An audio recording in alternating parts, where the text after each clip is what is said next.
this is John Goodhue. And I'm John Goodhue. Yep. There you go. And we're with Asset Protect One in Denver.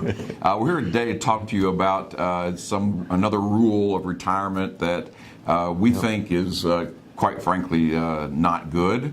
It's the 80% rule. And it really ties to income planning because we see it time and time again. People will come on TV and look at the internet, and you'll actually see, take your current expenses and plan on spending 80% of what you're spending today.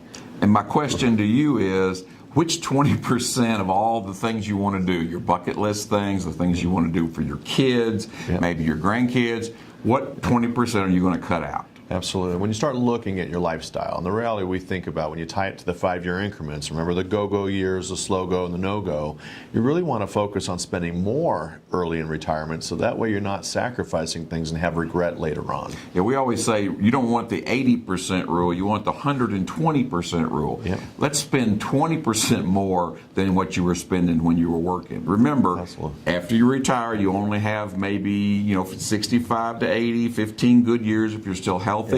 Front end load that income.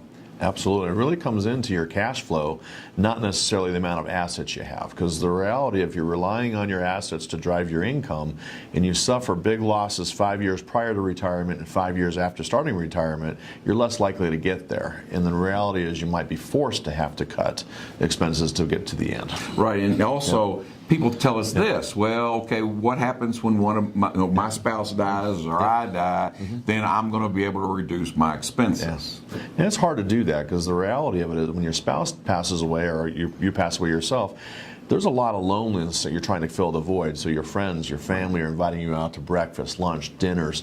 You wind up spending a lot more after somebody passes away, not less. You're going to see the grandkids. You're going on trips with your friends. Yep. You may get a new boyfriend or girlfriend, and that which is quite all right. That's fine, And but guess what? Don't plan on reducing your lifestyle when you're retired. And we'll admit, us guys can stretch a large pizza for a few days. Yeah, we can. But the reality of it, that's not healthy eating. So you really want to focus on getting through the depression, getting through the loneliness, and really take care of yourself during that tough time because it's a very stressful event. And don't forget what Brian said is cash flow. It's not about how much assets, what your pile looks like. It's about how much cash flow can you get out of that, because the cash flow is what drives the things you want to do in retirement. It really does. And when you lose a spouse like that, the cash flow does suffer because with Social Security, you lose the lower of the two. So what we always say is, what is your plan to replace that reduced income? Because so many people don't think about that. Right. And it winds up being a $20,000, $30,000, $40,000 mistake or more, depending on inflation. Right. Yep.